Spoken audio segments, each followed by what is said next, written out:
Hello, hello. Welcome back to the Vibecast. Good to see everyone.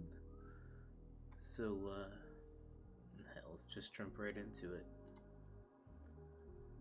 So today's topic is going to be pressure. And of course, we're playing a pressure washing game. Ha! Promise that's the only time I'm going to make that joke. Let's turn up the music a little bit. I can barely hear it. There we go. Alright, before we get too deep into conversation, let's just, let's just get it rolling. See how many people jump in the time it takes to clean off this motorcycle.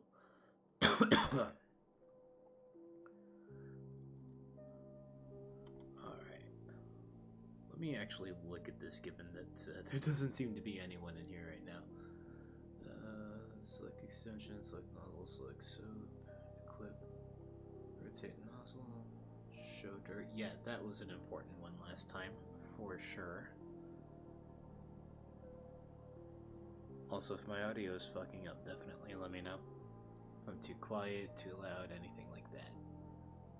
Oh wait, hang on. Switch nozzle and rotate equipment with the mouse wheel. Okay. Definitely keep that in mind.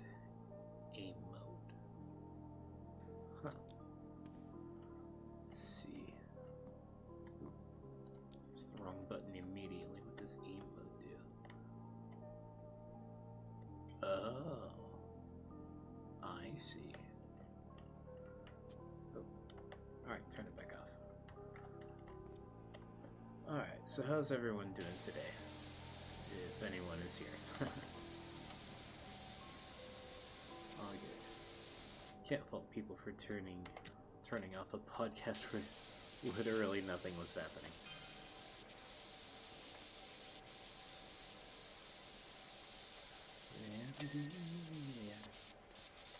I imagine this will go a little bit quicker than cleaning the van, although there are considerably more nooks and crannies on this thing compared to the last one.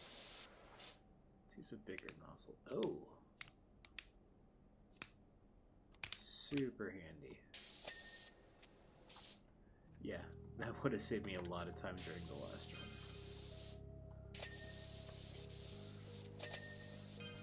Let's just go fucking Wumbo mode on this thing.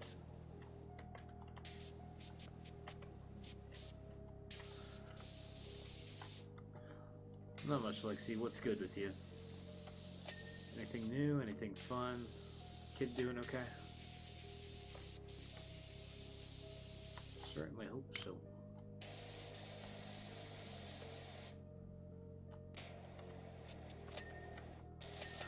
See how much of this I can get done without having to highlight the dirt on it. Hopefully by the end of the stream I will have made enough money in the game to get like a better washer so that my more wide-angle nozzles will actually do something. We'll see. Me and the other hand story. Wait. Oh. He's great, thank you for asking. You, on the other hand, is not so good. But that's a story for another time. It doesn't gotta be a story for another time if you don't want it to be. Feel free to share. Or not. Whichever you prefer. Could you say that you are perhaps under a lot of pressure right now? I know I am. But, I think I'll wait until the podcast really gets going. We get some more people in here before we dive too deep into it. Gotta save some material. Indeed. Well, do you think that possibly you're going to be able to get out to Nashville for KT? I really hope you and who else? Kim and everyone else who said that they're coming can actually make it. Nashville is quite an expensive city, and lodging sure as hell isn't cheap. Even if you're pretty far outside of town, it can be pretty pricey. much trying to pay rent around here. Very nearly didn't make rents for this month. Well, I mean, I did, but my apartment complex is super strict. If you don't pay your rent within like 2 weeks, they'll just slap that eviction notice right on your door. And they'll slap a warning of eviction like 1 day after it's due. Don't fuck around. Alright, where's the remaining dirt? Damn, there's a bunch of stuff that ain't fully clean. The engine, the exhaust, the front suspension, the radiator, and the sprocket. Alright, let's start it where it starts. What part of the engine? Oh, I see. God, how do I get to that?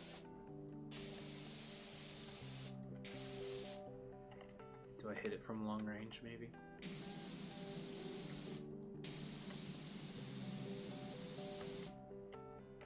Jesus Christ, it's like I'm playing Sniper Elite out here.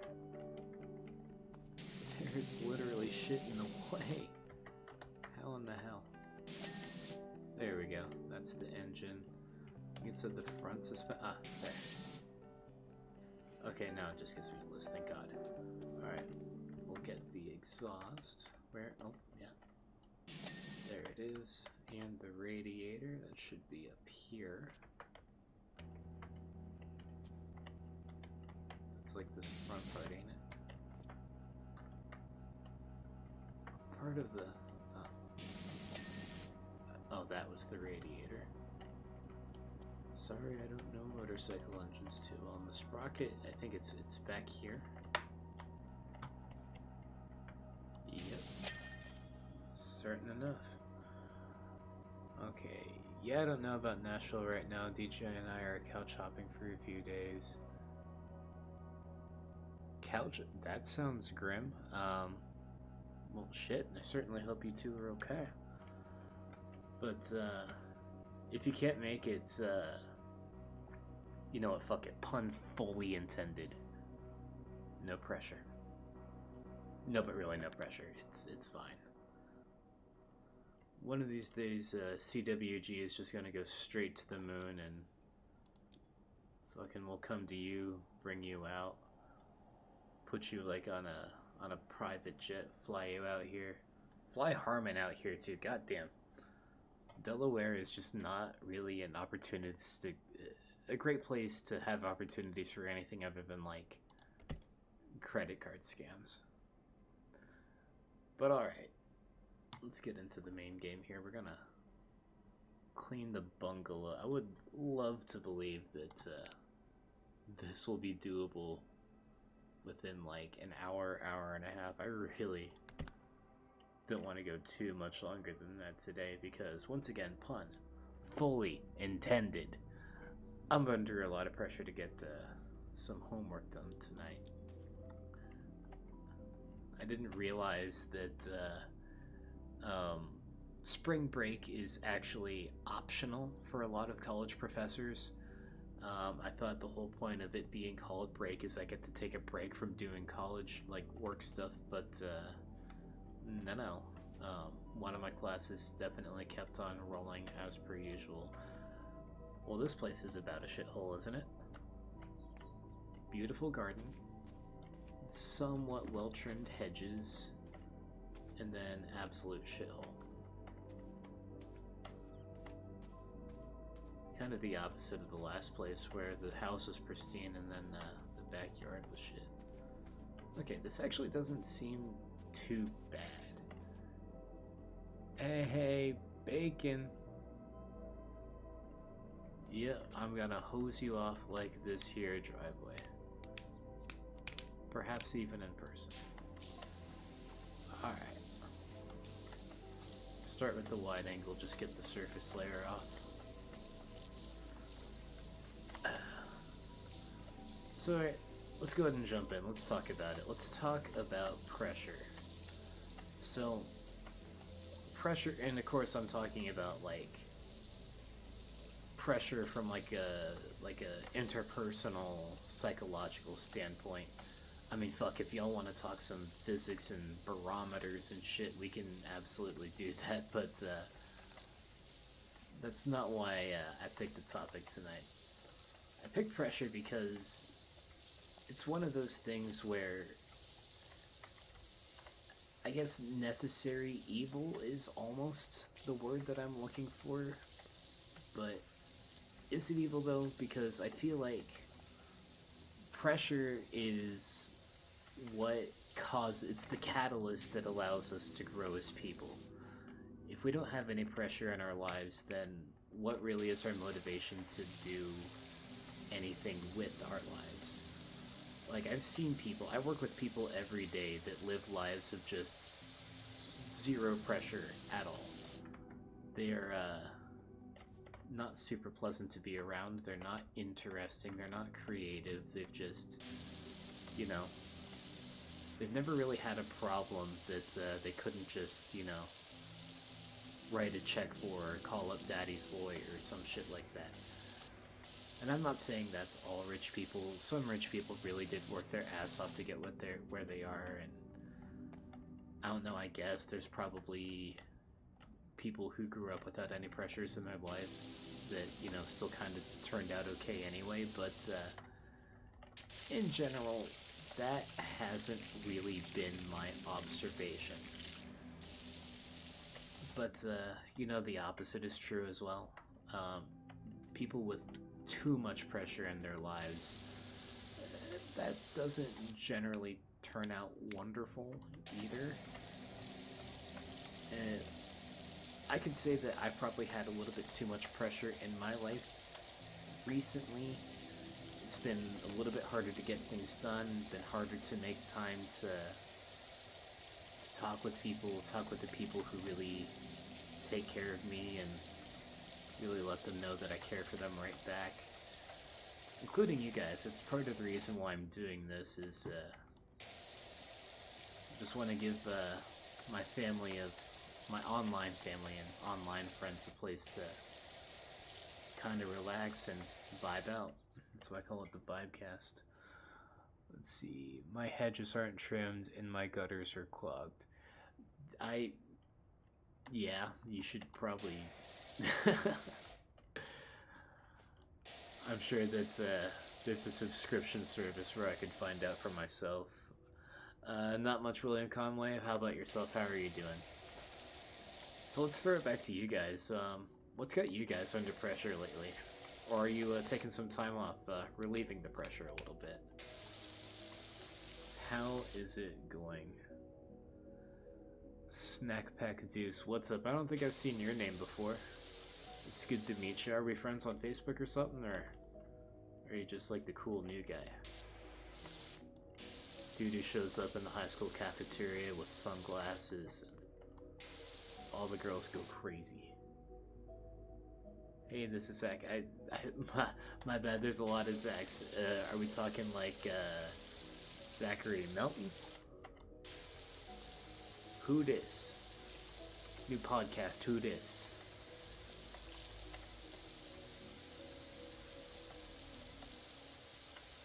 But anyway. I think that as far as me and my life goes, one of my biggest pressures right now is I'm wearing glasses now. Oh, okay. No break, Zach Estrada. ¿Puedes hablar español, señor Estrada? I heard you talking, you don't seem to have the accent for it, but fuck, neither do I, and look at me. But, yeah, like I said, one of the biggest pressures in my life right now is school. And, whenever I first signed up for school, I think I really went about doing it the wrong way. I went into it and started signing up for classes with the philosophy of, I just want to get this done as fast as possible so I can move on up out of the job I am currently at and start a new career better money, better working conditions, better everything. Which is still the goal. I still want to get that as fast as possible, but two things about that. One, I knew that I was going to be a part of CWG, and I knew that CWG was really going to take off and fast. I didn't realize exactly how fast. I was thinking, like, you know, maybe in a matter of somewhere between 2 to 4 or 5 or so years, we're going to start getting, like, really cool guests, you know, comedians that are, you know, famous on tour. It turns out we're getting that 2 days from now, which is not to say that, you know, we're going to get a really great comedian and then become instant millionaires. No, but it is a sign that we are making some pretty fucking serious progress. And I would like to make a career out of, well, not just CWG. Like, I'm not going to ride Harmon's coattails 100% of the way to success. I want to make something of myself too, and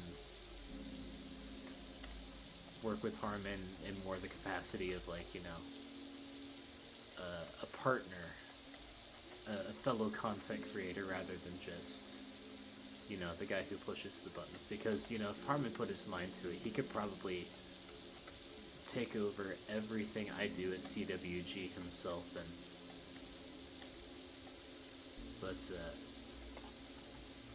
I do love content creation. This actually isn't my first time trying it. I did have a Twitch channel before this, a couple of years ago. And really the only reason I stopped the Twitch channel was because, well, progress was pretty slow. I wasn't really great at self-promoting. I didn't have a team behind me the way I have a team behind me for CWG. And I'm not talking about just Harmon. I'm talking about all you guys, especially you, Lexi and Bacon, Offender, and everyone else who is, you know, a regular contributor to our success. I mean, I'm sure Harmon has explained this to you guys too, but we really cannot do any of this without you. I mean, we could, but it wouldn't be nearly as easy, nearly as fun, and, like, there's a real sense of, I guess I want to say, family about it. Which, you know, I'm always weary of, like, companies and organizations that say, oh, we're like family, because normally that's just the pretext for, like, oh, we're going to abuse the shit out of you and pretend like it's okay, or you better believe exactly as we believe, or you're excommunicated. But no, it's not like that. We are all very much our own people, doing our own thing, going our own way. We all got our own projects, our own families, our own everything else, and I think that's really what makes us good comedians, because to me, like, a good comedian is one who is authentic and true to himself. Like Tony on Kill Tony says all the time, he asks these comedians who do, like, okay sets to, you know, go up there and start doing jokes that only you can do. And I see some folks who started off in CWG, and, you know, they were funny, they were making good jokes, but a lot of them have really, really progressed and kind of found their own voice at it. And those are the ones that I think that are really going to take off. I think that Shane and Offender are probably the best examples of comedians that really, really found their voice. And I know that both of them are going to hit it huge one day. I absolutely see both of them going on tour, selling out some comedy clubs, probably sooner than later. Especially Offender being out there in Austin the way he is. Drink our Kool-Aid. I'll drink your fucking Fago-ass Juggalette Kool-Aid all day, Bacon. Ah, we love you too, Lexi. I was trying to type on my phone with just one thumb, and I feel a lot of pressure. ever since my accident to try and like almost work twice as hard with just one hand to keep up what I used. I forgot that you were one-handed, dude. To be in, that's a lot of pressure on me all the time. Yeah, I certainly imagine it is. So I'm curious, like, what do you have you explored the options of getting, like, a prosthetic hand? Like a cool fucking robot hand? I certainly imagine that that would be expensive, but maybe it's covered by insurance if you have any? And, no shame if you don't have insurance. I don't have insurance. Insurance is certainly available to me through my employer, but, I really cannot afford to sacrifice a single dollar out of the paychecks that I'm currently getting, so...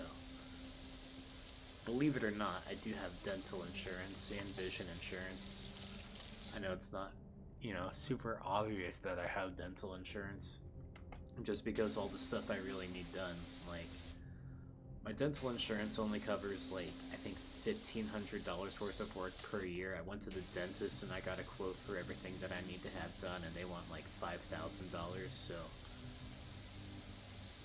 I just haven't really done all that yet. It's always amazing to me that dental procedures, it gets treated like fucking cosmetic procedures. Like, I'm not asking for a fresh pair of tits to be a stripper. I'm asking for, you know, dental work so I can not die early from heart failure, because all the same stuff that, the same bacteria that causes, like, gum disease, it's the exact same bacteria that causes heart disease, and it gets treated like I want, like, a fucking Brazilian butt lift, which, I'm not sure how many of y'all have seen my ass, but Brazilian butt lift might be medically necessary for me too. I am not gonna show my ass on camera though, sorry. Let me turn up this music a slight bit, I can barely hear it. There. There. Okay. Let's keep it up.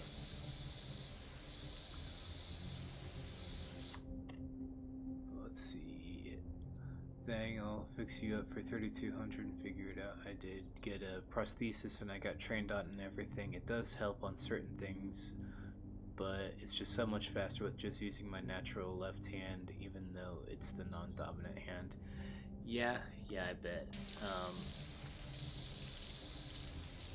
Wouldn't it be cool if, like, I don't know, maybe you would be a good candidate for, I don't know, like Neuralink or something, just to get a prosthetic arm that just links up directly to your brain. I'm actually surprised that that isn't more, like, common and available.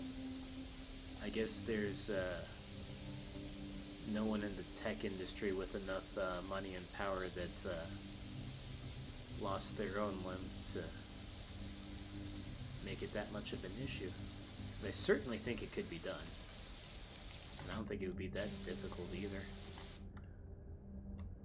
Yeah, I'm a little bit of a tease. It is what it is, though. It is what it is, though. Trust me, my ass is nothing you want to see, and there's a good reason for that. I used to have a booty on me, but back when I was about 18 years old, like senior year of high school, I got like this really, really bad like cyst like right on the top of my ass crack, and it was huge.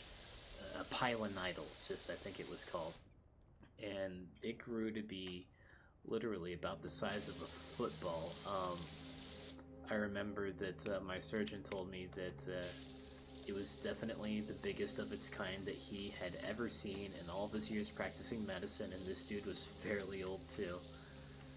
And so, like I said, they went and they removed this football-sized cyst off of my back, like right at the top of my ass crack, and of course it was big and they had to fill it in with something, right? So what they chose to do was take fat from my ass and fill it in the small of my back where the cyst was. And I'm not sure I'll ever forgive them for that. They didn't even ask me. There definitely was other places on my body where they could have taken fat from. I was certainly a lot heavier back then. There was not exactly a shortage. But, no, they did that. But, that was the whole thing. It was more than just like a simple procedure too, because once they took the cyst out, the wound, the big football-sized wound, like I have the big, like, you know how footballs have like a stitch that goes up and down? Well, that got infected, and they had to pack it and repack it, and apparently I almost died or something like that. And yeah, that's also the first time I ever really got started on drugs, because, you know, it's a lot of really painful surgeries. They had to put like a wound vacuum on my back, and that sucked. And just being West Virginia during the late 2000s, they prescribed me so many different opioids. They, like, I got prescriptions for hydrocodone and oxycodone, and of course I ran out and I needed to get more, and that was really good. But thankfully I had some people who were very close to me who I knew to be weed smokers, and I was like, hey, you guys, is there any chance that I can get this nice healthy green stuff so I can stop taking all this, you know, these expensive painkillers that make me throw up? And then that's how I got it started on smoking weed, and that was shortly after I graduated. So believe it or not, my former drug addict ass was actually kind of a Boy Scout during, you know, my teenage years. I never had too much of an interest in drugs up until that point. If the cyst never happened, well, I'll be honest, I probably would have got started one way or another, but it wouldn't have happened quite so fast. And hell, if, I'm not saying that weed is like, you know, this horrible bad thing, but if I didn't get started smoking weed so early, I might also have, not dropped out of college. But it's not like I was going to college originally for anything. Which, by the way, I did go to college first as an English education major. And here's the reason.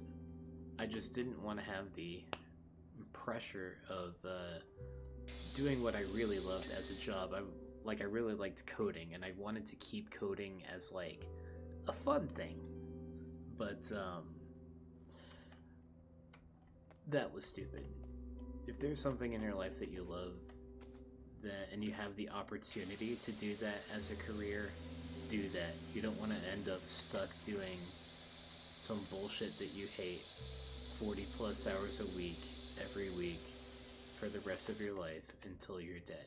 Because God knows that people that our age aren't gonna get to retire. That's over. The boomers are, possibly some Gen X are gonna be the last generation in America that get to retire. Sucks, but that's what it is. And let's not pretend like any politician, left or right wing, is going to change that. If that was even a possibility, it would have happened already. Let's see, started my first Twitter, well, back when it was a Twitter account specifically for the reason I wanted to find or try to get a hold of Elon to see if that could be a thing he could use me as a guinea pig or anything. Yeah, I mean, that's a good point. But these days, I think Elon has, I think Elon's a little bit distracted at the moment. And honestly, he's been pretty distracted since, honestly, someone posted this like as a meme, as a joke, but I think that they were actually totally right. That I think Grimes, that singer, EDM producer girl that he was dating and had a kid with for a while, broke his heart, and then he just went fucking nuts. Because if you look at like older Elon Twitter posts before he took it over, before he became, you know, Mr.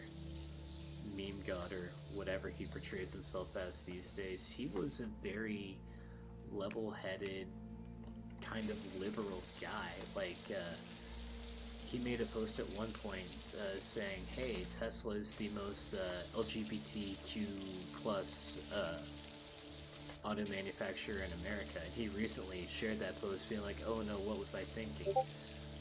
I think that you were thinking that gay people were people deserving of respect and rights. I don't get the appeal, or why people think it's cool to just dunk on the gay and trans for just being who they are. They're under enough pressure already.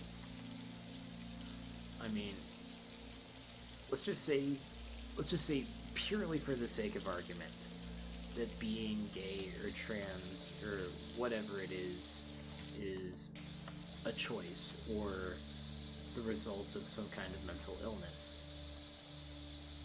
then,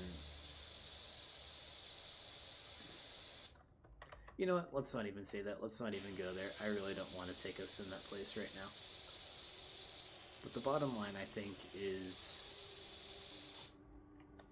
the world just seems to run a little bit better when everyone minds their own goddamn business. Personal opinion. Whether you like it or not, or believe it or not, I think that people do a lot more damage to themselves by doing drugs or overeating or not drinking enough water or getting enough exercise than they do by, you know, throwing on a skirt and claiming that they're a girl now.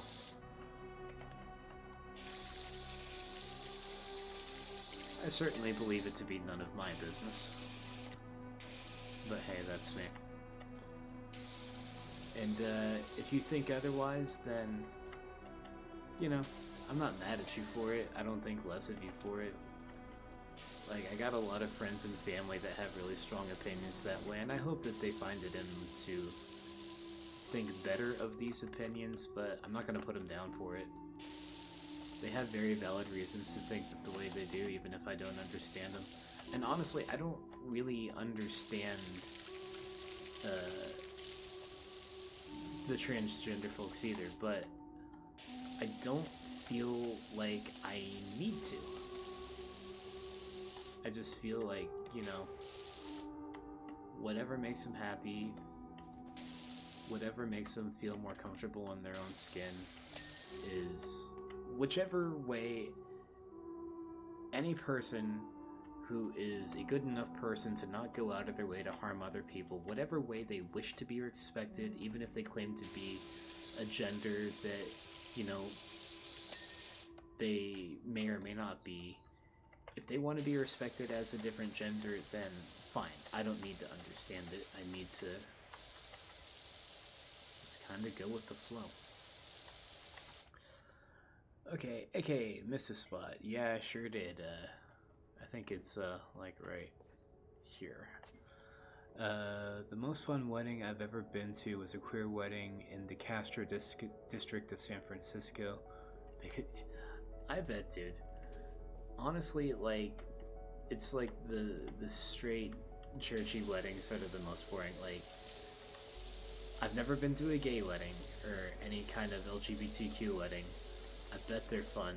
The best weddings, I think Indian weddings are pretty lit. Like, weddings from, like, any type of culture that comes from anywhere between, like, Africa and like, India or China are the funnest. Like, thousands of people turn out. They got the best food. They got the best drinks. Maybe not the Middle Eastern ones because no alcohol, but the best music, the best dancing. It goes all night, multiple nights, and I really want to be a part of one of those someday. And I might get to. There's a pretty big Indian crowd out in the Caribbean where my mom's at. I'd love to be invited to one of their weddings. 100 the flow. Yeah. So let's circle back to the topic at hand, which is pressure. What do you guys got you? What's got y'all under pressure these days? Is it work? Is it school? Is it relationships? Is it simply the weight of existence? I very much feel all of those things. So enough about me. Let's talk about y'all. Y'all are probably way more interesting than me anyway. Let's start with the molding under here. I wish Harmon was here to tell me what this part of the house is called. I don't think it's called molding, but Harmon would know. Which Harmon also is currently under pressure from Facebook because he said a very, very bad word that we thought that Facebook was cool with. YouTube is definitely not cool with it, so I'm not going to say it. But, I mean, I basically gave a 3-page assertion about this so I can go and go if you want. Let's go, man. I got a big house to clean tonight. You do you. I'll take 4 pages if you got it. But anyway, yeah. We thought that Facebook was going for more the free speech angle ever since Zuckerberg went on Rogan's podcast and proclaimed that to be so. I feel like if that is so, then yeah, I think that shit was a lie. I think that was a fucking lie. I think that Mark Zuckerberg and even to some extent Elon Musk and all the rest of these tech guys, they don't really care about much of anything. I think they just care about money and getting people to use their platform. Which, you know, that's the hustle. Don't hate the player, hate the game, but there's also a certain extent that people like them are the game masters, the dungeon masters, the people who set the rules, and they should be held accountable for the things they say too. Because let's face it, we're at the point in the timeline now where social media kind of is a utility. I know that anything I want to do as far as whether it's CWG or FireDjinn media, it's completely impossible without social media playing fair with me. I mean, I basically gave a 3-page, I think you mean dissertation about this, so, oh wait, no, I already read that. Isn't that just the foundation, perhaps, with brick fascia? Your guess is as good as mine, bro. I got no clue. Alright, well, I like pressure. One is trying to live up to the old man in front of everyone. I prided myself as being the guy in my family who could work hard for long hours and do whatever it took. To take care of everyone and then just go and sit in bed. I couldn't even move my right leg for 6 months. I was out of commission forever, basically, and I didn't know what to do. Yeah, I hear you on that.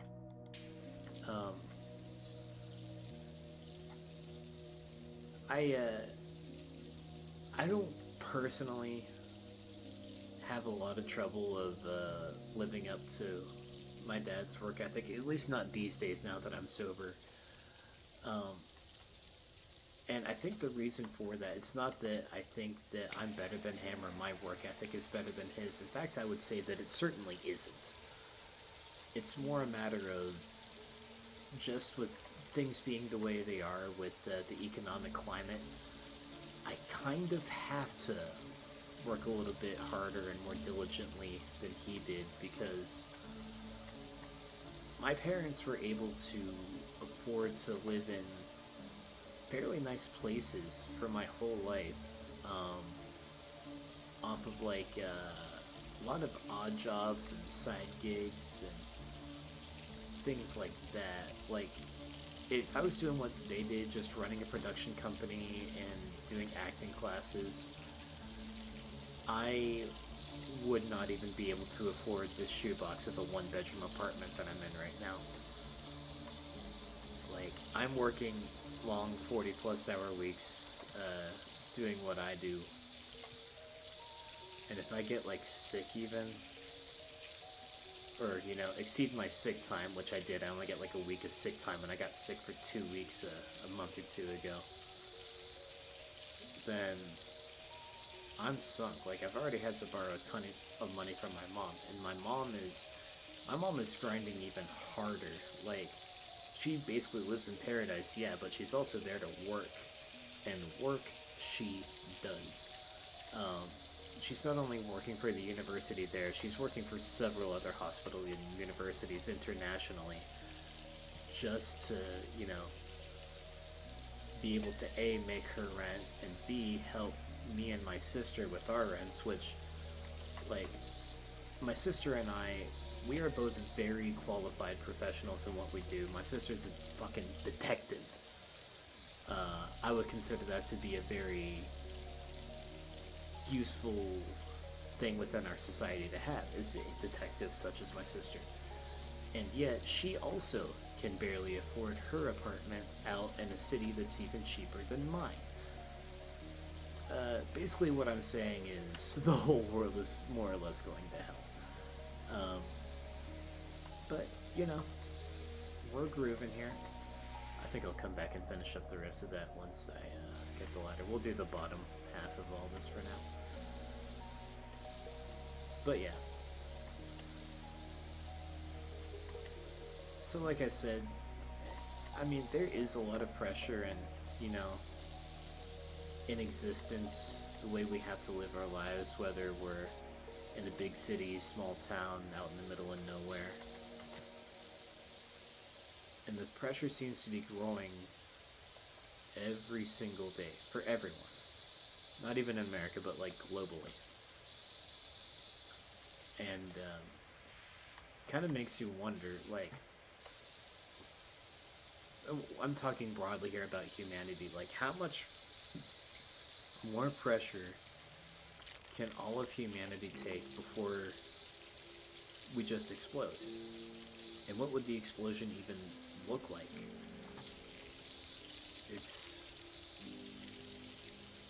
There's a certain point where we can't just continue as we are. Like, people can't spend their entire lives working really hard doing multiple jobs just to, you know, have to wonder or not whether or not they can feed their families.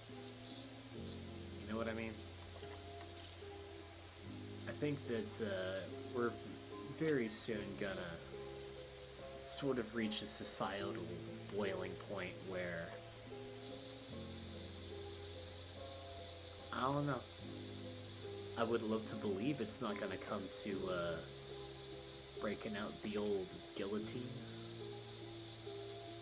But it's been made very clear that neither the left nor the right is very motivated to solve these problems. The people who have it good right now, and I'm not saying that everyone who has it good right now is, you know, doing anything wrong, but they don't generally seem super motivated to help the situation. They're more concerned about who is using what bathroom and whether or not the people who pick their vegetables can speak English. But here I am going off on the politics again.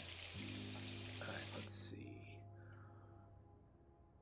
Okay, yeah, I've already read that. But yeah, I digress. But let's just say that, you know, things do get better and there's no big, bloody, violent revolutions, and I certainly don't want there to be. I'm not advocating for that.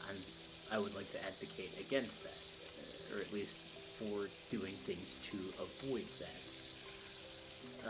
But let's just say that we get over it and everything's fine. I think that our generation, like the generation from like the younger Gen X to the older Gen Alpha, like kids who are, you know, 10 years old, younger right now, kids who are just being born, kids about the age of maybe like Lexi's son, are going to be some of like the most hardworking, upstanding people who we've ever known. We're going to turn out really great authors, philosophers, comedians, storytellers. We're going to have a lot of great stories from this. I know I've got a lot of great stories, and we'll get into them over time. I'm not going to spill my whole life story on one episode of a podcast. Alright.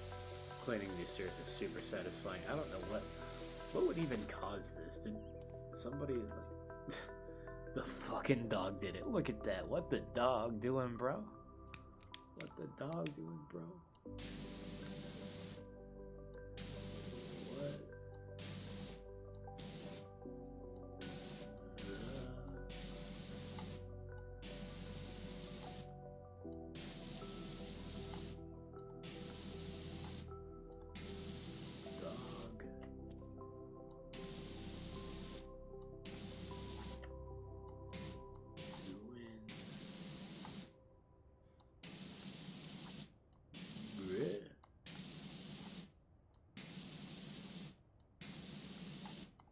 Doing, bruh? I'm gonna leave that there for now. Alright. Let's clean up all this. Use the big boy here. Get off the surface layer. But what about you guys? Like, what's some big pressure that all of you guys have been under that really sucked at the time, but you feel like it made you better people? Well, my sister was going to get in here, and I figured she would have some amazing stuff to go off of. She should be here pretty shortly. Sounds cool to me, man. But yeah, what about you? Like, and all of you, really? Like, what's been going on in your lives that's really sucked while it was happening, but it's been making things that's made you a better person, or if not a better person, then a more effective person at what you do in the long run.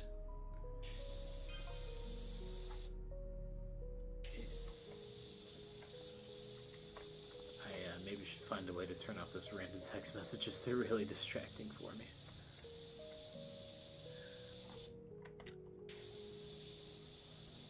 I think that one thing that might have made me a better person, and like I said, I really think, and there probably should have been a better way of going about this, but I think that being a hopeless drug addict with no future motivations, it made me better in the sense that I became a more empathetic person, because I certainly wasn't that before. I was very self-centered prior to being a drug addict. All I really, I was just like one of those people with such a victim mentality that my only real concern was, like, I always just felt like, you know, everyone in the world, whether it was my family or my teachers, like really any authority figure in my life existed for the sole purpose of making my life hard and theirs easy. But you know, there is a minor extent to which that was true, but it gave me a certain respect for the fact that everyone's got it hard. Most everyone's got it hard. And not everyone was out to get me, and a lot of my problems were my own, and a lot of my problems stemmed from the fact that, you know, I wasn't really giving back to the people who, whether I realized it at the time or not, were making my life, you know, what it was, which was, in hindsight, really good. Like, I acted like, you know, I was the only one in the world with real problems, but they weren't real problems. My problems were basically, no GF, and I was fat, and I didn't have a lot of friends, and somehow it never really occurred to me that the reason for that is because I myself was a very mopey, selfish, unhappy person who looked for reasons to be angry.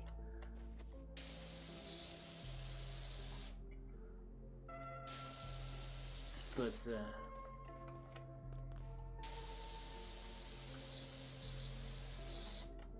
and, being on, well, shit, I might as well just clean up all this now. Where was I going with that?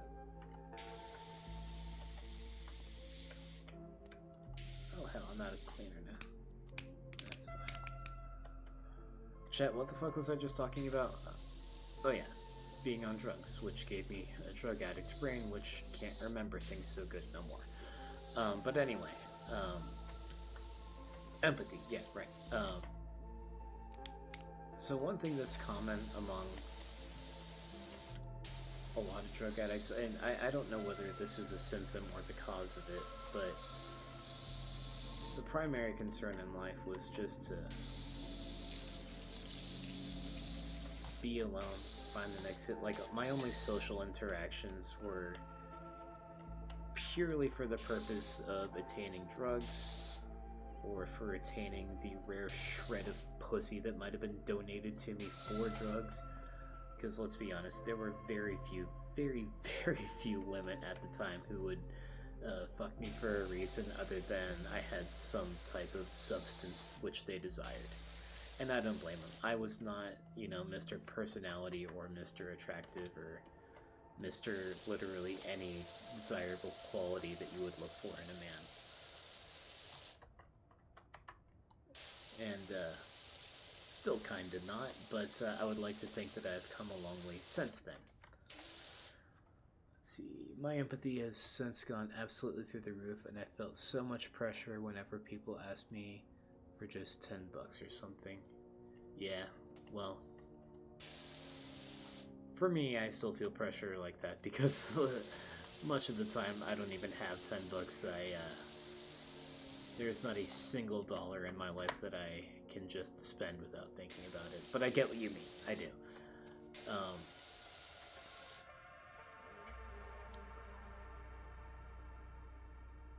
Trav, I thought you were gay this whole time. Wait, like, actually?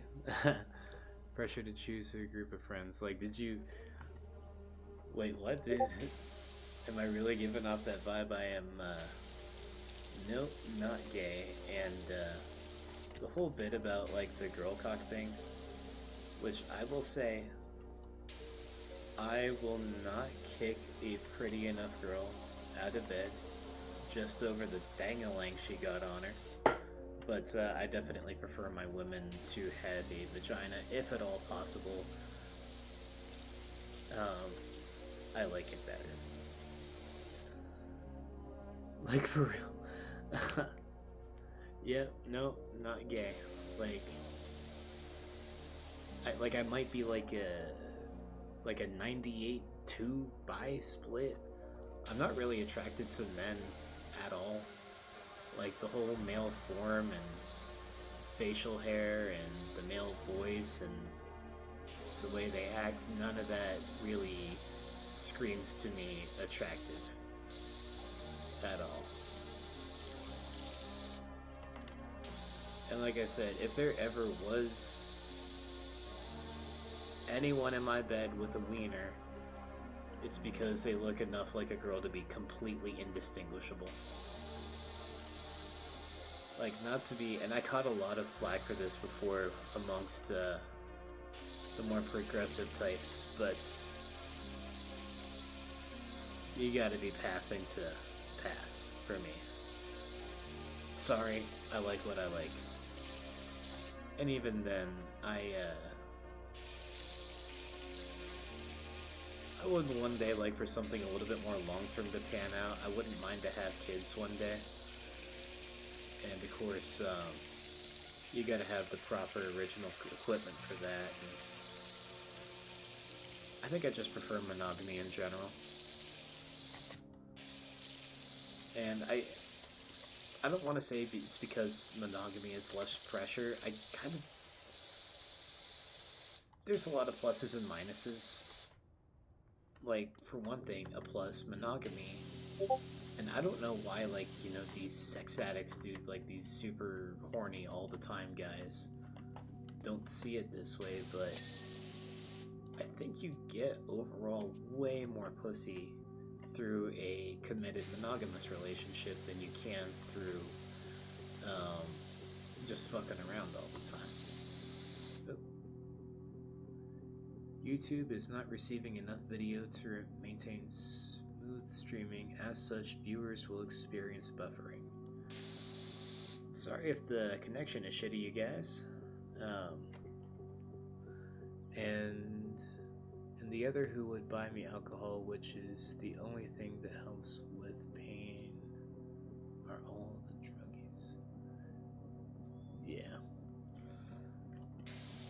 Yeah, I've never been through, you know, anything as physically traumatic as you have. Obviously, I still have, you know, all my limbs, all my fingers, all my toes. Let me real quick just make sure that everything is running smoothly in OBS.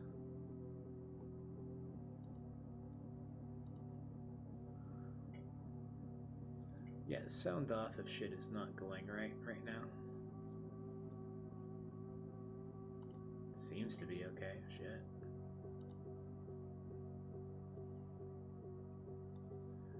Okay, well. Sorry if the stream is a little bit rough around the edges at the moment. And the little pop-up went away. Okay, cool.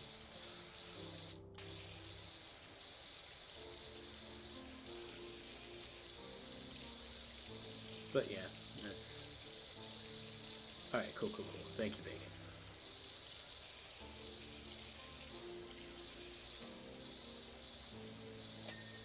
But yeah, that's what that is. But yeah, I started talking about this a while ago, and I think I sidetracked myself. ADHD brain happening. But school, lots of pressure, and I scheduled my classes like, you know, I just wanted to get through it. I just wanted to get over and done with it and move on to a brand new career in IT, where I don't have to work with the general public anymore. But my strategy for doing that was to just cram as many classes into my schedule as I could and just do what I can to get the degree as fast as possible. And that was a horrible strategy. Progress can't be rushed. I had to drop one class almost immediately just because my advisor, the person who scheduled me for my classes, I don't think that she knows anything about the computer science courses. She was putting me, and she put me in a really advanced networking class when I had zero knowledge of networking. She didn't even think that maybe, just maybe, this guy should go into intro to networking before he takes, you know, a full-blown server class. I think what happened was,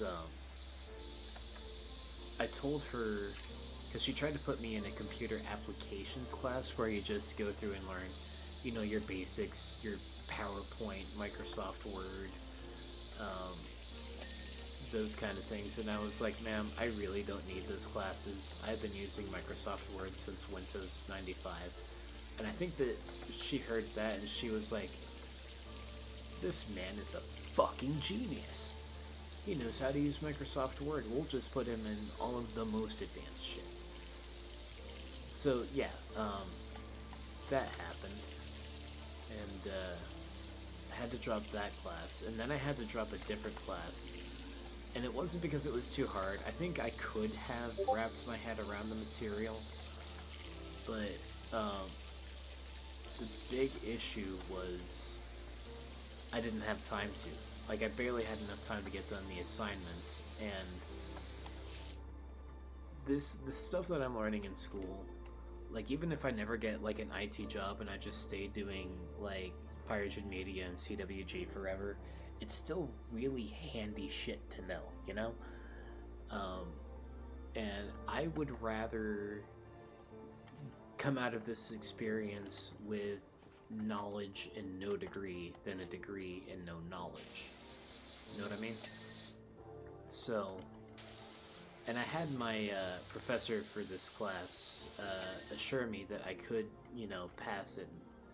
But the thing is, like, I'm sure I could pass it, but doing every assignment at 11 at night in a cold sweat, rushing to get it done, asking ChatGPT to answer every question for me, I'm not really learning the way I could. I think that there's too much pressure there, which, you know, I don't mind a challenge. I like a challenge, but not everything could or really needs to be challenging.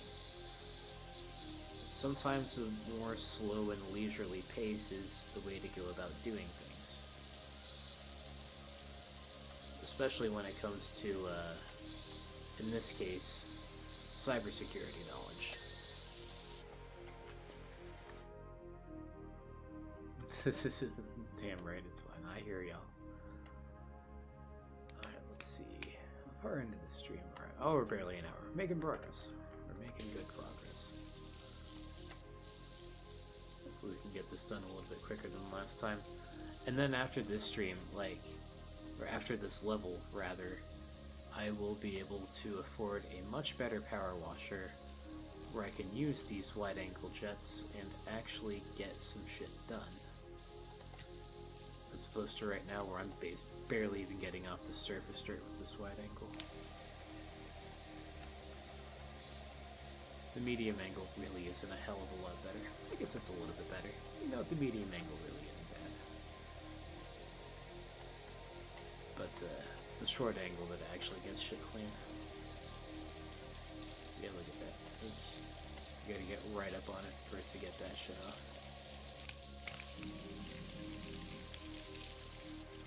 And of course the little jet, the high pressure one. It's a really clean but really small area. I've learned about pressure when I was a customer service rep for about 5 years. Anti-corporate espionage tactics. Tell us about that anti-corporate espionage. What were you doing, bro? And I bet it was a lot of pressure. Hell, I had a lot of pressure back 10 years ago when I was working at Ticketmaster, telling these 16-year-old girls that the Taylor Swift concert was sold out and getting cussed out for it. Which helped me out a bunch, like telling people no now, but if someone does need help, I know it's so hard to say no. Yeah, it is hard to tell people no if they really need help, especially, you know, if you have the ability and they really do need the help, but there are definitely circumstances where you still just can't for one reason or another. Apparently I was just learning fancy lingo because that does sound awesome, but it's just, oh, it was a cell phone company. I gotcha. Yeah. I don't want to get too into detail because it's my friend's business, but I had a friend of mine earlier today ask me to do something that was, she asked me to help her with something that was really big and would have required a super big commitment on my part, and I could do it, but I still had to tell her no anyway, because it would have put me at a pretty big risk, and I think that it would have put her at an even bigger risk. She would have been in some pretty serious danger if I had said yes. Yeah, this doesn't make sense without me being able to tell specifics, but I kind of can't, so it is what it is. But yeah, saying no to someone that you really love and appreciate is an extremely difficult thing to do. It's saying no to people that you fucking hate can also be hard sometimes, because you know that they're not going to want to hear it, and they're going to fight you on the issue, and it's just all around a shitty situation for everyone, and sometimes that's why you hate them. That's another reason why I'm trying to get out of the field that I'm in, just because I have to tell people no a lot, and I'm a professional wardrobe stylist too, so sometimes I basically have to tell people to their face in the nicest possible terms, listen, your taste is shit. The way that you've been dressing your entire life is sloppy. Your dad's advice is outdated, and your mom is a hoe. So quote, corporate espionage was just feeling rushed on the phone when he got a call, feeling of urgency that's like a dead giveaway. Oh, for sure, I love to just keep the peace. Never once been in a fight my entire life. Why would I want to mess that up? Because if you did get in a fight, you got to be... Who wants to admit that they got beat the fuck up by the dude with one arm?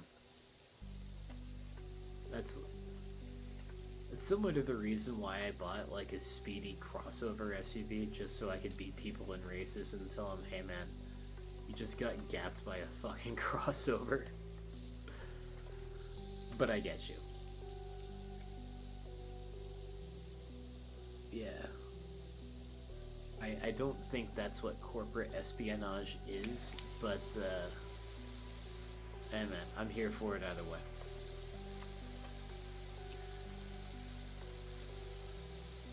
But yeah, you guys, what's some other jobs that really put y'all under a lot of pressure? And how did it affect you in the long term? Like, what do you carry away from that today?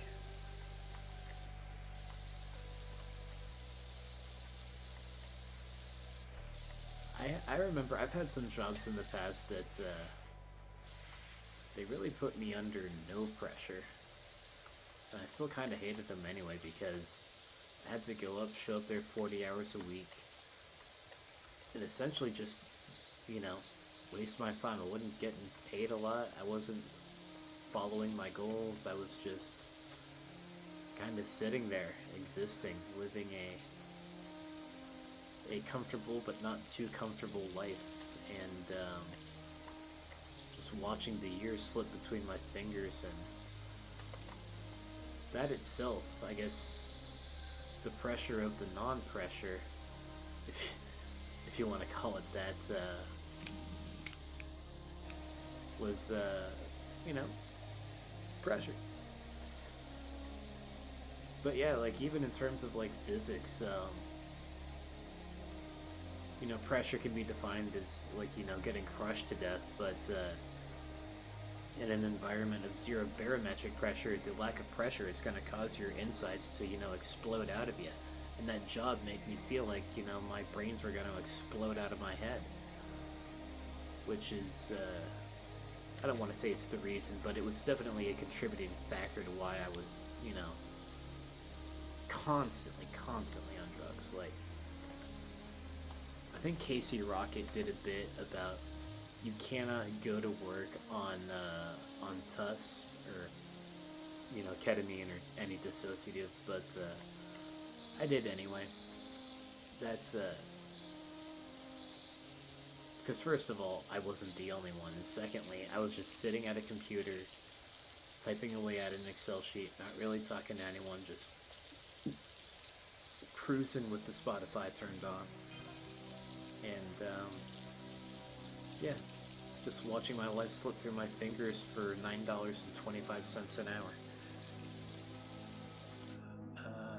I've had a lot of, wait, sorry, I was referring to what people said about still saying no people. Hold up, this is hard to read.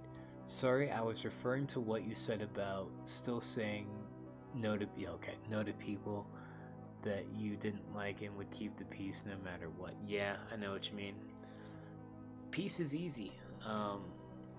Sometimes you gotta break the peace to get shit done. You gotta make people upset. You gotta apply pressure. Bacon says, I've had a lot of great jobs. I guess the worst was working in a pilot truck stop when COVID started. Yeah, I certainly imagine. What game is this? I'm trying to power wash some shit too. It's called Power Wash Simulator. Simply that. It's available on Steam. It's I'm playing it on PC, of course. It might be available on other stuff too.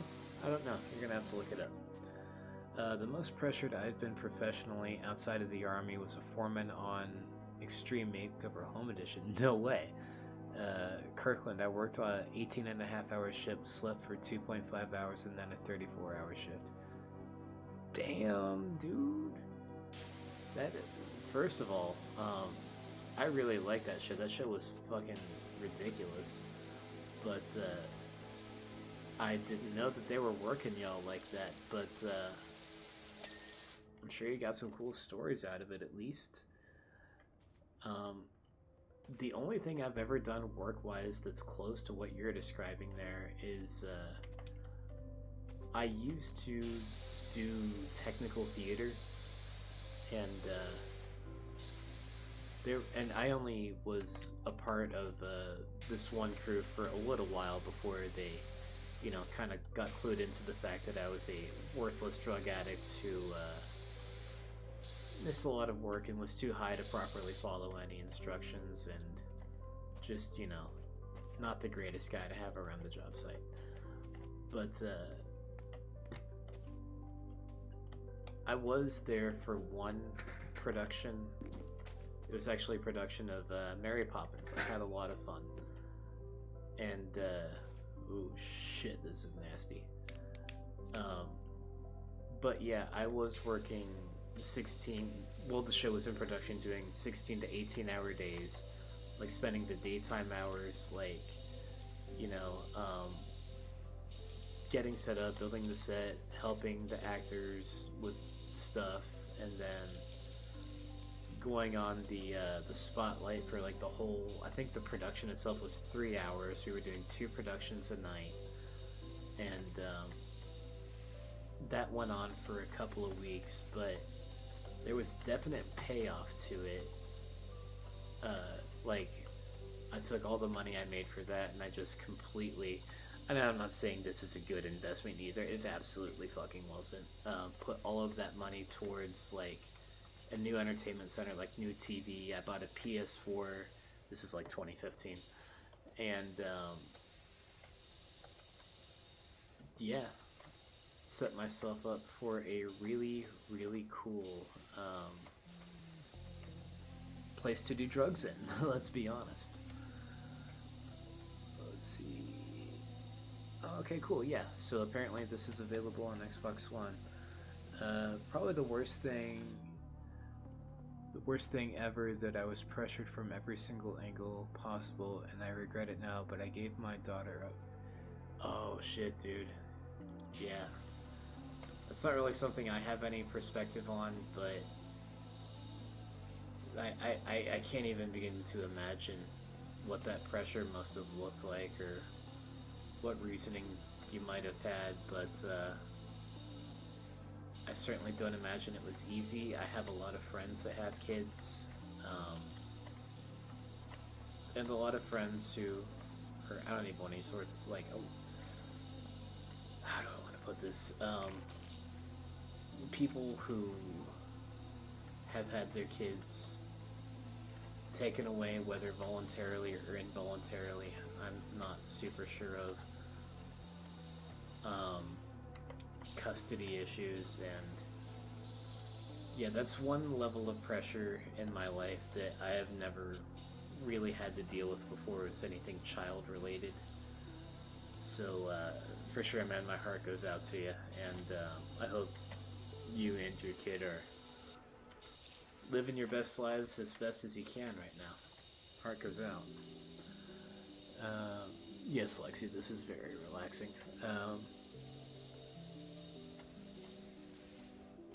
But yeah, I would like to say that's the only reason I don't have kids. It's because I'm not prepared to deal with that kind of pressure. But let's be honest,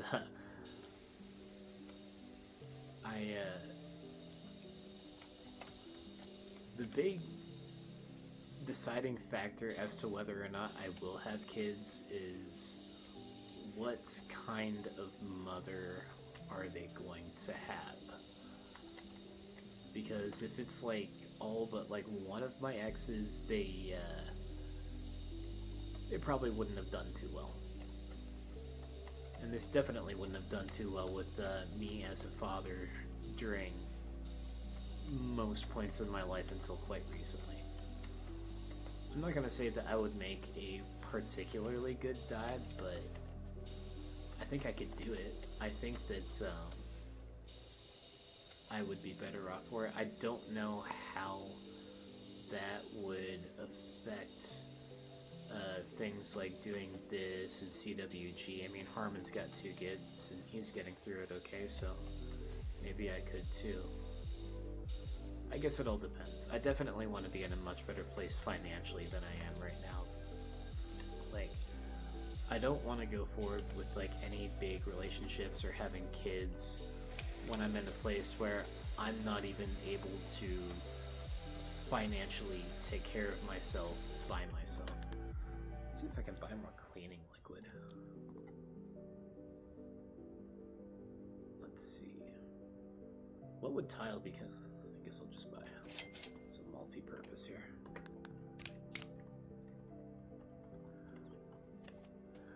But yeah, I worked at Jimmy John's as a manager for 12 years. 12 years! I just, goddamn. Long hours. Not worth the salary, but I did so many substances there. Yeah, I certainly imagine. Like, I do not understand how people deal with restaurant jobs. Like, I've had a couple of them. I worked at this breakfast joint called First Watch for a while. That shit was ass. I hated it. I would never do anything like that again. I was like a busser. And my other restaurant job was, I was just working the drive-thru at Taco Bell, and that lasted about 2.5 months. And I rage quit that job. They asked me to come back for some reason, and I rage quit a second time a couple of weeks later. And props to anyone who can do that kind of work for any length of time, let alone for over a decade. Props. I can't do it. I would much rather just stay with my boring old rich white dudes who do not want to listen to good advice when it's given to them. As frustrating as it is, it beats the drive-thru. Yes, choose a good mama, but be a good daddy too. Yeah, for sure. Quick segue into hang on. Quick segue into not the kids. Ingrown toenails. I respectfully ask you, huh? But anyway, yeah. Ingrown toenails. What a bitch. Never had an ingrown toenail, but apparently an ingrown hair was the cause of that big fucking shitty ass cyst that almost got me killed all them years ago. I don't know if I mentioned that it almost got me killed, but yeah, it did almost get me killed when it got infected. I've almost died a couple of times, that was one of them. The other time, I had overdosed on PCP. This is, right about 10 years ago now. In fact, I think it'll have been 10 years ago in 2 months.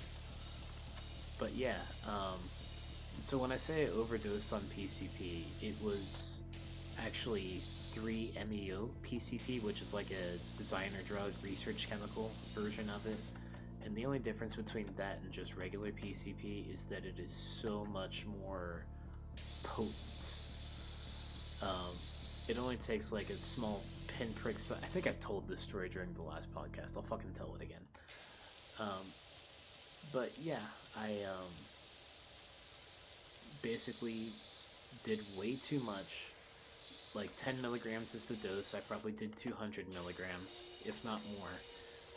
And basically got up to, you know, check on myself a little bit, go to the bathroom or the refrigerator to get some water, and I just dropped. And I started having visions. I won't go too deep into the visions, but long story short, the whole thing, it just gave me a greater appreciation for life. And, you know, giving back, and I started really feeling guilty about the way that I had treated, you know, my parents, the people who brought me up, fed me, housed me, make sure I had clothes on my back, and gave me way, way more privileges than I had really deserved. PCP is hard. Yeah, fucking right, PCP is hardcore. Yeah, every horrible, nasty thing you've heard about PCP, it's actually a lot worse. PCP, long story short, what it does, it's related chemically and in the way it works to ketamine and DXM, which is the active ingredient in Robitussin. And but the difference is, like, for DXM and ketamine, it'll turn off the part of your brain that you know, it knows who you are, where you are, and it puts you into something that's called like a K-hole. You're just like, you know, in this mysterious headspace where you have no identity, you're just floating, and you experience, you know, all kinds of cosmic delights. PCP isn't quite like that. It still turns off part of your brains, just not those ones. It turns off, like, the part of your brain that could experience things like pain and fear, which you discover if you do PCP a lot that you kind of need pain and fear. There's a lot that keeps you civilized in that. We need our pain and our fear. We don't need a ton of it, but we need some, for sure. And, but yeah, I found that it was a pretty good work drug because I was on that heavy back when I was doing technical theater, which is a very physical job. I'm putting together sets and lifting heavy shit and pulling ropes with hundreds of pounds of weights attached to them. And I didn't feel sore. Which I've had chronic back pain ever since I was a little kid. I didn't wait until I was adult to get chronic back pain, so it was a good way to turn that off. It was a good way to turn off any social anxiety, which, if you're on PCP in public, you absolutely deserve to have social anxiety. You're fucking up.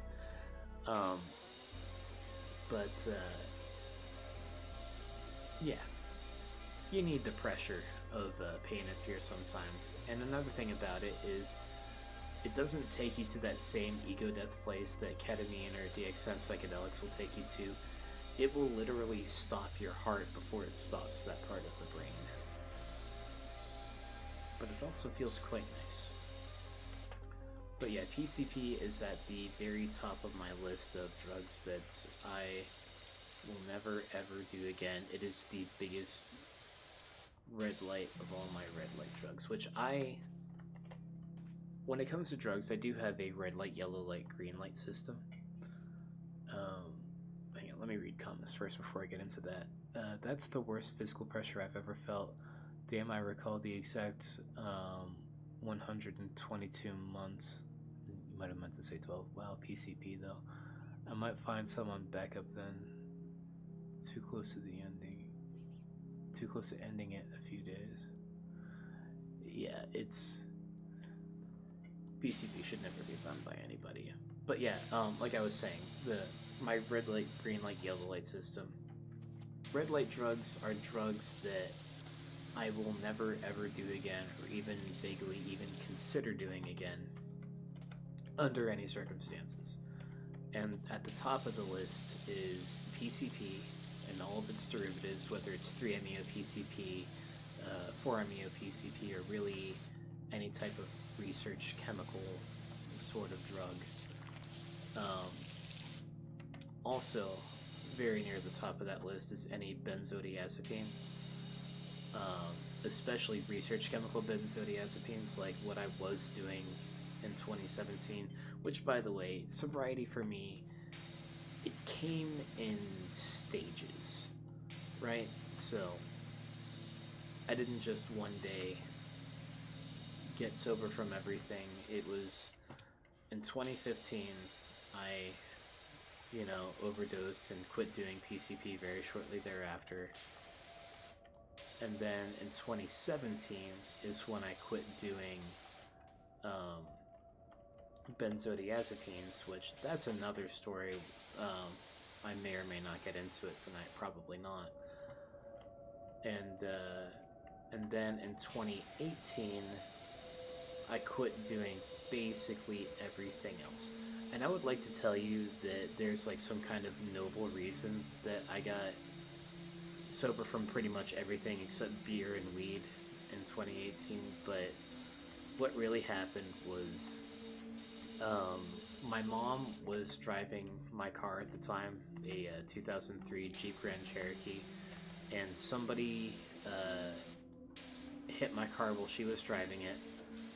I got a big settlement out of that, and I used the money to, which my mom was fine, she wasn't hurt, like literally at all. Even my car was barely damaged. They wrote it off as a total loss, even though me and my dad fixed it with a single stroke of the pry bar. There was no frame damage or anything. But anyway, I bought a new car, and it was a 2003 Subaru WRX with the EJ22 swap, basically rally spec. Super, super fun car, but it was very difficult to drive. It was manual transmission. I had never driven a manual at that point. I never really had that big of an interest in cars at that point. But I just saw it on Facebook Marketplace. I kind of loved it. I was, being the hippie that I was a big Subaru fan already. And I was like, oh wow, they made a sports car? Shit, I can afford this. And so I bought it. And I loved it. That car literally changed my life in ways that I could only begin to describe. But it was very difficult to drive, and there was no way at all I could drive that thing in any mental state other than completely sober, even after I got, the hang of the transmission and all of that. It was just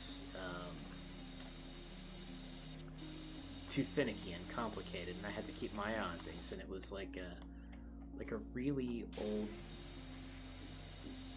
finicky, shitty sort of car that liked to break down on me a lot and miss gears and stall out, and sometimes the radiator fan would stop turning, and the only way to keep the car cool was to just drive real fast, and boy was I driving fast in it. So yeah, that's what got me sober.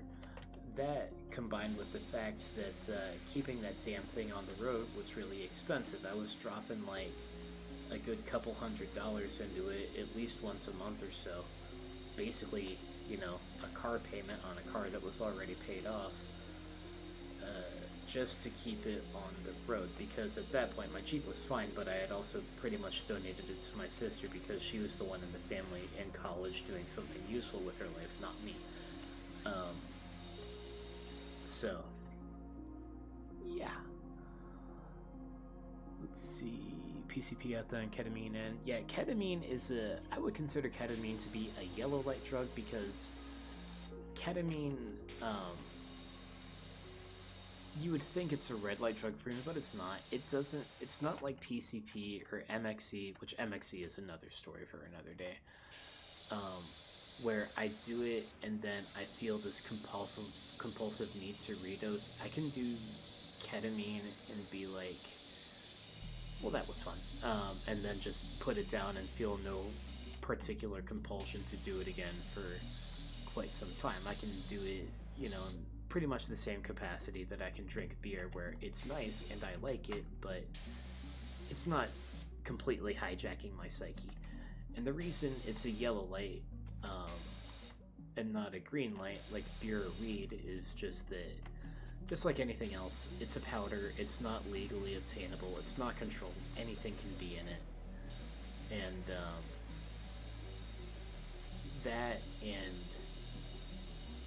it takes too much time out of my day. I am not in a position in my life where I have entire days or nights to just fuck around and be high, and I'm working very hard to where I can have some nights back to do psychedelics, whether it's that or ones that I've considered to be more, closer to a green light, like LSD or mushrooms.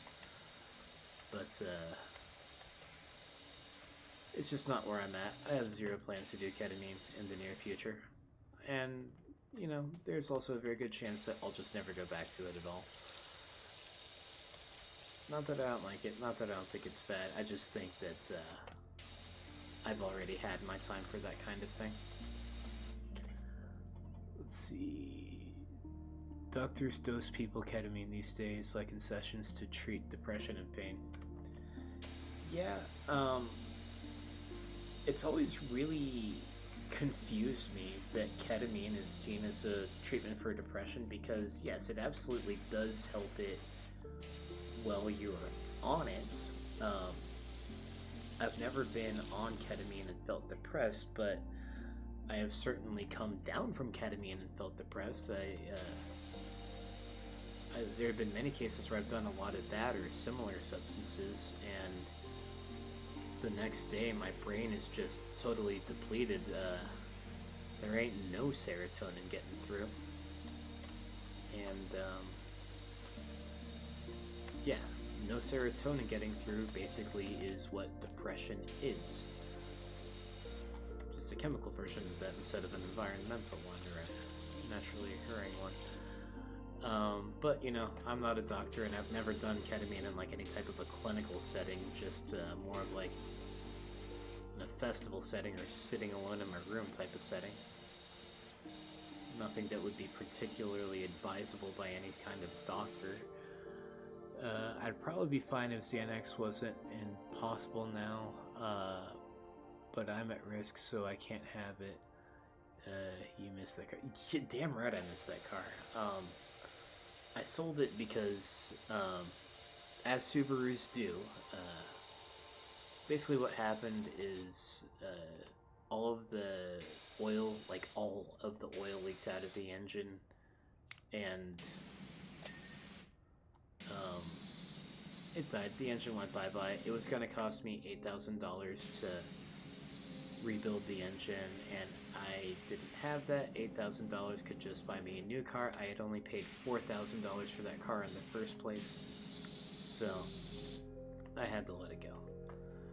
But if I ever get me some big boy money again, I am absolutely going to buy a new WRX. And not like a 2025 WRX. I want one that's like the older 2000s, or like the smaller, lighter, funner WRX, not like the bathtub-looking thing the Subaru is trying to pass off these days. I'll get it without falling down. Good enough. Ooh, that was close. Alright, what's missing? Switch heads here. Let's see.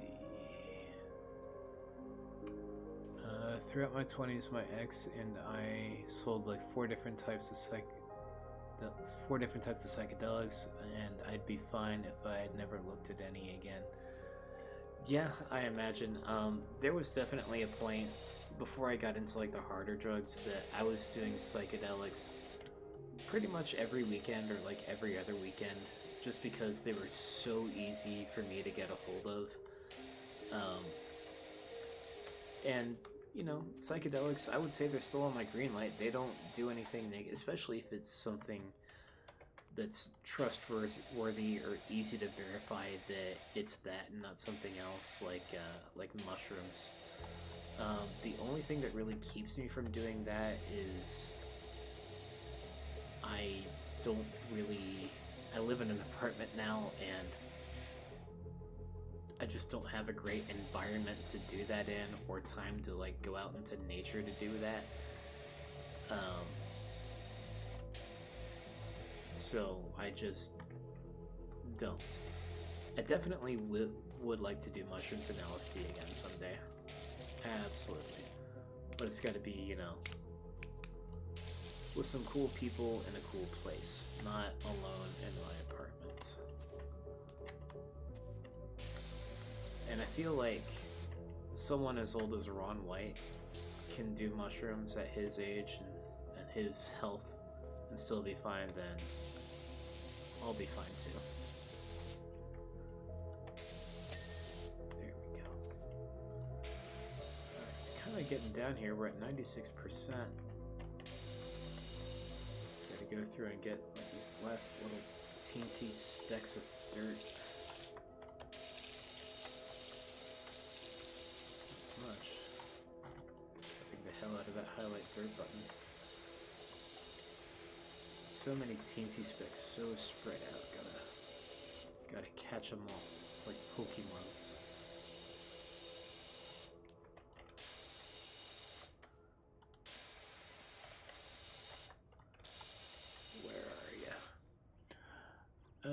Let's see. I think the key to getting positive effects from those drugs is taking them in very small amounts.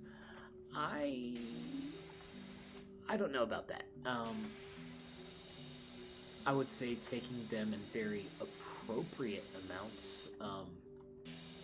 But I feel like very small amounts of mushrooms or LSD, you're just like doing it and like seeing a few colors.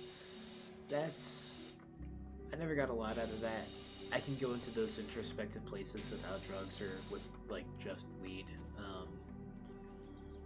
I don't know, everyone's a little bit different. Everyone has different reactions to these things, and no person's experience or opinion on it I feel is more valid than another's. But for me, and I'm gonna reference the Shulgin Index here, which is, I'll explain the Shulgin Index. It's very useful information to know. It's a scale of 1 to 5. A +1 on the Shulgin Index is the effects are there, but if you weren't looking for the effects, you might think that you're not on anything. You could be sober. A +2 on the Shulgin Index is where you definitely notice what's going on, but you're still okay enough to go about doing your everyday tasks. A +3 on the Shulgin Index is it's definitely there, and you cannot really focus on anything happening around you. A +4 is you're gone, you don't know where you are, what you're doing. It's what would be commonly referred to as an ego death. And a +5 is considered to be like a once-in-a-lifetime religious experience. And I've been through the spectrum. And that +5, yeah, I get it. If you're going that deep, if you're like one of those dudes that like goes to the festival and does like multiple 10 strips of acid at the same time, you're not even gonna remember what happened, let alone bring away anything useful from it. But I feel like somewhere like around a +3 to +4 is where I personally have gotten the most out of these things. Like, I feel like a lot of these dudes that stay at a 1 to 2 and never go beyond that, I feel like there's a certain extent that they're just doing drugs to say that they done them, or just so they can feel something other than sober, which I don't know. Damn, I think this roof is damn near as clean as I'm gonna get it. I think I need to clean the under. What is that? Is that a capybara? It's like a capybara, dog? Whatever. Okay. Yeah, that's probably the problem right there. But yeah, anyway, I think that at the end of the day, when it comes to psychedelics, the key is to know yourself and know your limits. And unfortunately, it's hard to know where the line is unless you've already crossed it. I think Hunter S. Thompson said that, and that dude crossed several lines several times. But I said it before in the last podcast, when it comes to like really any type of a drug, even a drug that I would consider to be perfectly safe, like mushrooms or LSD, my advice generally is just don't. If you're not already into it, you can definitely find a lot of meaning and fulfillment in your life without doing anything. Just do you, and you'll be fine. And if not, ask advice from a medical professional and not a YouTube streamer. Oh god. This well is filthy. Get some more of that general purpose cleaner. Yeah, I think the rim of the roof right here is what the problem was. There we go. That was a big one. Okay, first wife and I agree to separate. She says living with me until she gets her own place. Cool if she dates. Just no dudes in my bed. I go out one night, call it early, not to do meth. Oh, hi, Kevin. Yeah, that's rough there, buddy. Meth is territory that I've never ventured into. I never really hung out or around a lot of people that have done meth. Basically every other drug, yeah, like I've been around, like, you know, a lot of benzos and heroin and stuff like that, but even though I am from West Virginia, I just never got into the whole meth scene. It wasn't the type of folks I was hanging around. It was mainly just hippies for me. Oh, I missed a lot down here. See, I microdose and have never tripped like I have on large amounts, but it just makes me happier. Like I get the mood results, but not the trip. That makes sense. Okay, that makes sense. Let me read the rest of what you said. It makes life seem a little prettier, and you'll usually tell me I'm funner after I've taken a dose. Maybe. Honestly, I have never microdosed anything. I've only ever macrodosed. I might try it sometime, but I feel like if I ever get a hold of LSD, like, I don't know, and this might be a personality flaw of mine, but I'm just kind of the go big or go home type. I'm not saying that's the right way to go about it. In fact, it probably isn't, but I guess that's just who I am as a person. But yeah, I might give it a try sometime. If it ever becomes legal, I'll definitely give it a try. I certainly could use a boost to get through my day. It's probably a lot healthier than what I'm currently doing, which is copious amounts of caffeine and nicotine. Neither of which are really great for you. They're pretty good. It certainly beats, you know, benzos and cocaine, which was the previous strategy. Alright, shit. What else is even... Oh, okay. That... Oh, yeah. Yeah, I'd say I missed a spot there. Clean that off. LSD is a game changer for me. Wait, hang on. I'm really behind. Okay. Part of the no-break style, oh well. If I like something, I see how much I can do before dying one time. Stick to half after. Yeah, that philosophy has gotten me in lots of trouble in the past. You'll have to tell me what to get, Lexi. I'll be happy again. Girl message me. Okay, that's a conversation between you two. LSD is a game changer for me. It was for me too. I grew a lot from LSD. My parents started microdosing at 75-ish years old. there's something to be said for that. There is a dementia drug out there called FireDjinn. And FireDjinn is, it's actually a mixture of 4 different compounds, all of which are very chemically similar to LSD. I think they're all lysergic acids. And basically what it does is it stops the buildup of plaque in your brain. It increases the communication over both hemispheres, which is how LSD works in the first place. So I definitely can see how doing LSD would be very beneficial to elderly folks out there. Is that everything? Nope. Damn. Still got some stuff left. Macro works better for some, micro works better for others. Agreed. It's just like you said, per person. I found out that there's a forced reset. You can trip once every month, more or less. Yeah, I know. It would probably, I would like to trip once a month or so, but the problem is I just don't have time. I barely have time for this. In fact, this podcast is going on a little bit longer than I expected. Actually, no, it's going on pretty much exactly as long as I've expected. Does anybody else find it suspicious that Bill Murray is suddenly doing podcast episodes of Hot Ones? Yeah, and the Joe Rogan Experience. I haven't watched either, but he's an interesting character. Is Bill doing a new movie? I hope so. Me too.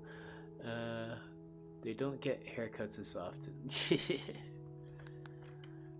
Yeah, back when I was doing LSD a lot, I generally had much longer hair. Maybe I have shorter hair now because I'm not doing LSD anymore. Maybe it's just because I have to maintain my fashion industry job. Let's look at what I'm missing real quick. 2 of the gutters, 1 porch fence, a post, and a window. Okay.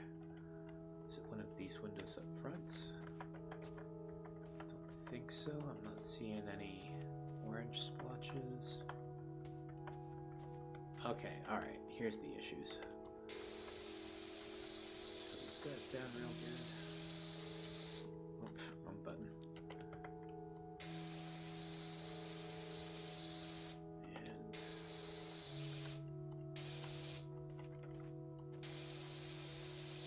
Man, this is finicky. There we go. And then this here. I didn't get the underside is what the problem is. Yeah, look at all that mess. Yeah, I remember I was doing this the first time when I realized that I was ruining my artwork. Okay. Then 2 gutters and a post. Post is a very big term. The gutters I can probably figure though. Aha, here's the gutters.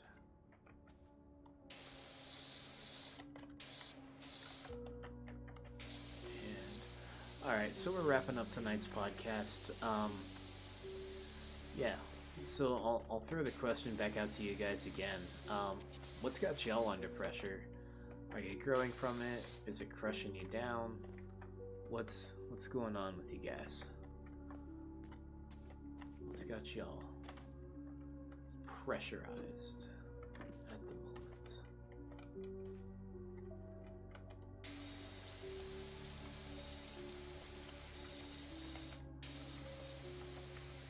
Yeah, I'm beginning to realize why so many people every year die from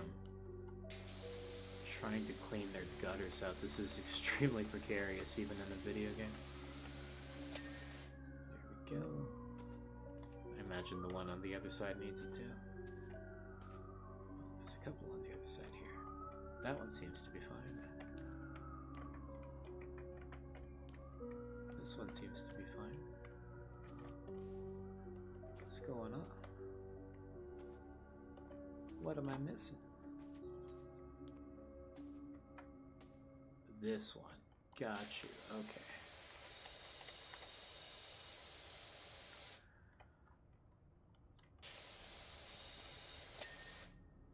Alright.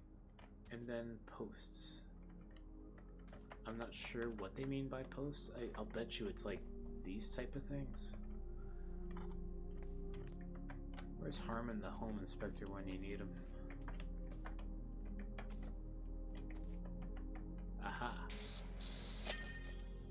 Job complete.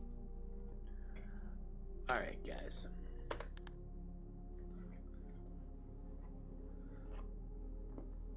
This is always fun to watch.